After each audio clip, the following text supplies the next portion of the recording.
Fala galerinha do YouTube, hoje eu vou ensinar vocês como baixar o aplicativo para gravar a tela do seu dispositivo.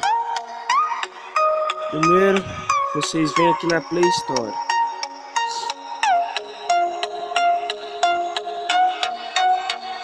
Aí pesquisa.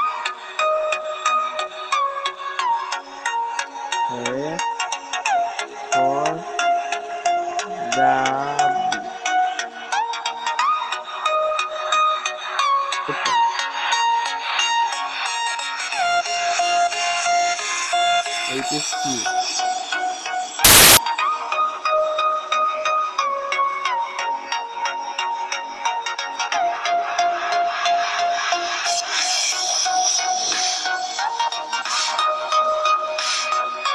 Desculpe hoje, eu posso minha voz tá meio hoje, eu sou meio gripado.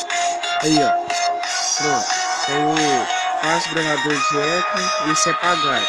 E tem o free gravador de eco, que é o que eu tenho. Aqui ó, free gravador de eco, no hot. Isso aqui é por causa que não vai precisar de root. Não dá pra você abrir e desinstalar aqui, já tá baixado, né? E não vai dar pra me abrir lá agora, porque senão vai parar de gravar. E por favor, deixe um joinha, se inscreva. Valeu!